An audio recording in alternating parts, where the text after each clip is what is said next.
So let's start the video. See, look at the image here. It is the yield, means ಇಳುವರಿ ಅಂತ ಏನು ಕರಿತೀವಿ, right? ಒಬ್ಬ ರೈತರು yield ಪಡಿಬೇಕು ಅಂತಂದ್ರೆ ಎಷ್ಟು ಫ್ಯಾಕ್ಟರ್ಸ್ ಮ್ಯಾಟರ್ ಆಗ್ತವೆ ಅಂದ್ರೆ ಎಲ್ಲಾ ಫ್ಯಾಕ್ಟರ್ಸ್ ಕೂಡಿ ಬರಬೇಕು ಅಲ್ವಾ? ಅಂದ್ರೆ ಏನೇನು? ಅಫ್ಕೋರ್ಸ್ ಒಳ್ಳೆ ಫಲವತ್ತಾದ ಮಣ್ಣಿರಬೇಕು, ಕರೆಕ್ಟಾ? ರೈಟ್. ಗೊಬ್ಬರಗಳು ಚೆನ್ನಾಗಿರಬೇಕು, like fertilizers, whether it is a natural fertilizers or artificial fertilizers, right? Okay. So ಅಲ್ಲಿ ಉಳುಮೆ ಮಾಡುವಂತಹ ಉಪಕರಣಗಳು ಸರಿಯಾಗಿರಬೇಕು, ರೈಟ್? ಲ್ಯಾಂಡ್ ಚೆನ್ನಾಗಿರಬೇಕು, ಓಕೆ. ಸೊ ಇನ್ನೊಂದು ಸೈಡ್ ಅಂತ ಬಂದಾಗ ಅಲ್ಲಿ ಬೆಳೆಯುವಂತಹ ವೆರೈಟಿ ಅದು ಸೂಟಬಲ್ ಆಗಿರ್ಬೇಕು ಆ ಕಂಡೀಷನ್ಗೆ, ಅಲ್ವಾ? ಅದೇ ರೀತಿ ಹೈಬ್ರಿಡ್ ಇದ್ರೆ ಒಳ್ಳೆ ಫಲವತ್ತತೆ ಕೊಡುವಂಥದ್ದು ಇರಬೇಕು. And varieties related to disease resistant, right? Pest resistance, ಈ ತರ ಇರಬೇಕಾಗುತ್ತೆ. ಸೊ ಇವೆಲ್ಲವೂ ಕೂಡಿ ಬಂದಾಗ ಮಾತ್ರ ನಮಗೆ ಒಳ್ಳೆ ಈಲ್ಡ್ ಅನ್ನೋದು ಸಿಗುತ್ತೆ, ಅಲ್ವಾ? ಸೊ ಅದೇ ರೀತಿ ನಾವು ಎಕ್ಸಾಮ್ ಅಂತ ಬಂದಾಗ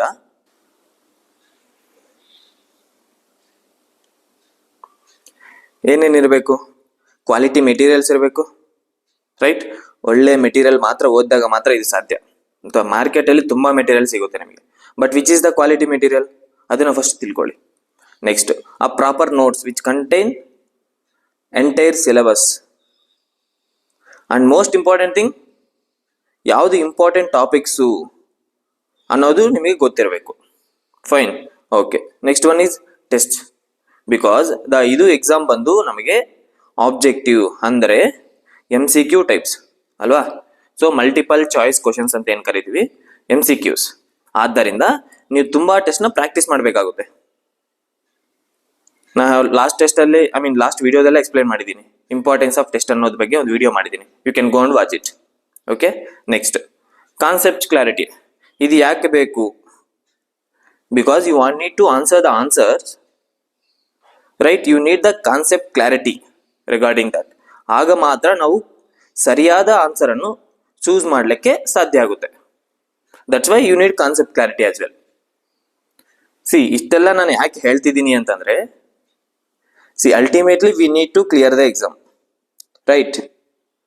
ಸೊ ಆದ್ದರಿಂದ ಪ್ರತಿಯೊಂದು ಫ್ಯಾಕ್ಟರು ಮ್ಯಾಟರ್ ಆಗುತ್ತೆ. So consider each factor is important factor.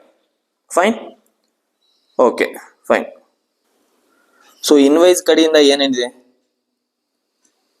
So next features ಅಲ್ಲಿ ನಾನು ಎಕ್ಸ್ಪ್ಲೇನ್ ಮಾಡ್ತೀನಿ. ಇದಕ್ಕೆಲ್ಲಕ್ಕೂ ಒನ್ ಸ್ಟಾಪ್ ಸೊಲ್ಯೂಷನ್ ಇದೆ.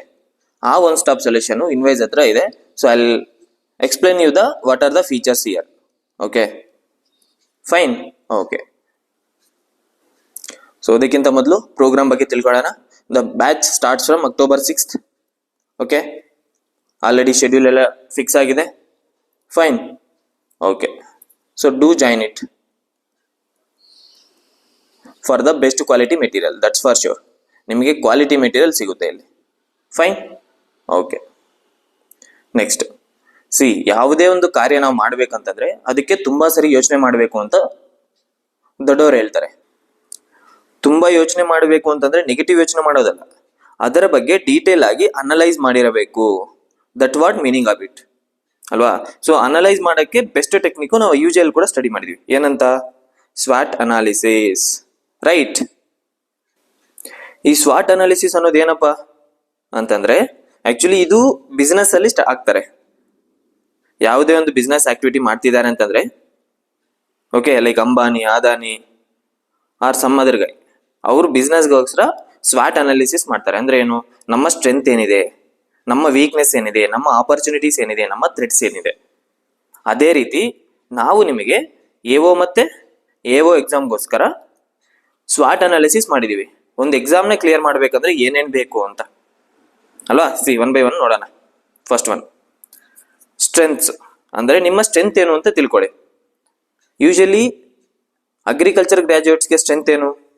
The candidates from agriculture background they often have in-depth knowledge of topics like agronomy, horticulture, plant protection, which gives them an advantage in technical sections, right? ನಾವು 4 ವರ್ಷ UG ಅನ್ನ ಓದಿದೀವಿ. So already Majority of portion we know them. That is our strength, right? Okay. Point number 2. What is our weakness? Syllabus ಅನ್ನೋದು weakness. ಯಾಕೆ ಅಂತಂದ್ರೆ 20 subjects ಇದೆ. ಎಲ್ಲಿ ಬರೀ ಅಗ್ರಿ ಪೇಪರ್ಗೆ ಸ್ಪೆಸಿಫಿಕ್ ಪೇಪರ್ ಅಂತ ಏನು ಹೇಳ್ತೀವಲ್ಲ ಅದಕ್ಕೆ. GK ಪೇಪರ್ಗೆ ಮತ್ತೆ 15 ಸಬ್ಜೆಕ್ಟ್ಸ್ ಇದೆ. And understand one more thing, ನಾವು ಈ 20 ಸಬ್ಜೆಕ್ಟ್ಸ್ನ ನಾವು UGಯಲ್ಲಿ 4 ವರ್ಷ ಓದಿದ್ದೀವಿ ಅಲ್ವಾ? But now we need to finish it in 4 to 5 months. Exam ಬರೋಕ್ಕಿಂತ ಮೊದಲೇ ಒಂದ್ಸರಿ ರಿವಿಷನ್ ಆಗ್ಬೇಕೆಲ್ಲವಕ್ಕೂ. ಅಷ್ಟು ಈಸಿ ಇದೆಯಾ ಸರ್? ಅಷ್ಟೊಂದು ಕಷ್ಟನಾ sir? No. Come, we will help you. ಪ್ರತಿಯೊಂದಕ್ಕೂ ಒಂದು ದಾರಿ ಅನ್ನೋದಿರುತ್ತೆ. ನಾವು ಆ ದಾರಿನ ಕರೆಕ್ಟಾಗಿ ಹಿಡಿದಿದ್ದೀವಿ ಅಂತಂದ್ರೆ ವಿಲ್ ಡೆಫಿನೆಟ್ಲಿ ನಮ್ಮ ಅಂದ್ಕೊಂಡಿರೋ ಗೋಲನ್ನು ರೀಚ್ ಮಾಡ್ಬೋದು. ಆ ದಾರಿ ಫೈನ್ ಮಾಡೋದಿದೆಯಲ್ಲ, that is more important thing. ನಿಮಗೆ ಆಚೆ ಹೋದಾಗ ತುಂಬಾ ದಾರಿ ಸಿಗ್ತವೆ, ಅದರಲ್ಲಿ ರೈಟ್ ದಾರಿ ಯಾವುದು ಅಂತ ತಿಳ್ಕೊಬೇಕಲ್ವಾ? That is most important. That's where we going to help you. Okay okay.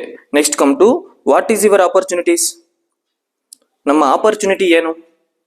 ಇಲ್ಲಿ ನೋಡಿ, ಪರ್ಸನ್ ಈಸ್ ಸರ್ಚಿಂಗ್. ಅವರ ಆಪರ್ಚುನಿಟಿ ಏನಂತ ಸರ್ಚ್ ಮಾಡ್ತಾ ಇದ್ದಾರೆ. Same way we need to search for an opportunity to excel in any field. ಕರೆಕ್ಟಾ? So let's see. Opportunity ಏನು ಅಂತಂದ್ರೆ we are providing that opportunity. Okay, from Invise team. ಹೇಗೆ? V identify what are your weak areas by giving the test and next thing. So sir test ಬರದೆ ನಮ್ಗೆ concept clarity ಇಲ್ಲ. Yes, we will provide the quick revision classes for GK as well as specific paper. ನೀವು quick revision ಮಾಡ್ಕೋಬಹುದು ಆ videos ಮುಖಾಂತರ. Fine. Next, what is our threats. ನಮ್ಮ threats ಏನು? Frequent changes in exam pattern and syllabi can cause uncertainty and disrupt preparation strategies. ಯಾರ್ಯಾರು competitive exams prepare ಆಗ್ತಿದೀವಲ್ಲ, ಇವರೆಲ್ಲರಿಗೂ ಇದೊಂದು ಬಿಗ್ಗೆಸ್ಟ್ ಥ್ರೆಟ್. ಯಾಕೆಂತಂದ್ರೆ ಫ್ರೀಕ್ವೆಂಟ್ ಚೇಂಜ್ ಆಗ್ತಿದೆ pattern. Last time KA 200 marks ಇತ್ತು each paper. Now they are make it into 300. ಮೊದಲಿಗೆ separate paper ಇತ್ತು, ಈಗ ಒಂದೇ ಪೇಪರ್ ಮಾಡವ್ರೆ. GK paper, specific paper separate ಇದೆ. ಯಾವುದಕ್ಕೆ? 85% ಕ್ಯಾಟಗರಿ ಬರುತ್ತಲ್ಲ ನಿಮಗೂ ಬೇರೆ, 15% ಕ್ಯಾಟಗರಿ ಬರುತ್ತಲ್ಲ ನಿಮಗೆ ಬೇರೆ. ಬಟ್ GK ಪೇಪರ್ ಇಬ್ಬರಿಗೂ ಸೇಮ್ ಇದೆ. ಪ್ಯಾಟರ್ನ್ ಚೇಂಜ್ ಆಗಿದೆ. ಸೊ ಇನ್ನೊಂದೇನು, ಎಕ್ಸಾಮು ಯಾವಾಗ ನಡೆಯುತ್ತೆ ಇನ್ನೂ ಡೇಟ್ ಬಿಟ್ಟಿಲ್ಲ. ಅದು ಅನ್ಸರ್ಟನಿಟಿ. ಅದು ಯಾವಾಗ ಆಗುತ್ತೋ ಗೊತ್ತಿಲ್ಲ ಅಲ್ವಾ? ಬಟ್ ಯಾವಾಗ ಆದ್ರೂ we need to prepare for that. ನಾವು ಪ್ರಿಪೇರ್ ಆಗಿರಬೇಕು ಅಲ್ವಾ? Fine. So we already started the batch on 6th. Okay, do join that. Okay. So ಇಷ್ಟೆಲ್ಲ ಹೇಳಿದೆ ನಾನು. ಏನಂತ sir? Strength, weakness, opportunity. Right. Now we will help you with your preparation. So ಪ್ರತಿಯೊಂದಕ್ಕೂ we have the a way. ಯಾಕಂದ್ರೆ ನಾವು analyse ಮಾಡಿದೀವಿ. Around ಹೇಳ್ತಿದ್ದೀನಲ್ಲ, around KPSC ಅಂತ ಬಂದಾಗ ಪ್ರತಿಯೊಂದು ಎಕ್ಸಾಮ್ನ ಕ್ವಶನ್ ಪೇಪರ್ನ ಅನಲೈಸ್ ಮಾಡಿದೀವಿ ನಾವು. ಸೆಕೆಂಡ್, ಸಿಲೆಬಸ್ನ ಅನಲೈಸ್ ಮಾಡಿದೀವಿ. And we will analyse that and give you. Don't worry about that. So ನಿಮ್ಮ ಎಫರ್ಟ್ ಏನು? You need to put effort to clear the exam. ಓಕೆನಾ? Fine. So come, we will help you with your preparation. So ಈ number call ಮಾಡಿ, note it down. 2 number ಯಾವುದಕ್ಕೆ call ಮಾಡಿದ್ರು, okay, we will help you. ನಿಮ್ ಏನೇ queries ಇದ್ರು ಕೇಳಿ. Regarding price ಆಗಿರ್ಬೋದು, ರಿಗಾರ್ಡಿಂಗ್ ಸಬ್ಜೆಕ್ಟ್ ಕ್ಲಾರಿಟಿ ಆಗಿರ್ಬೋದು, ರಿಗಾರ್ಡಿಂಗ್ ಟೆಸ್ಟ್ ಆಗಿರ್ಬೋದು,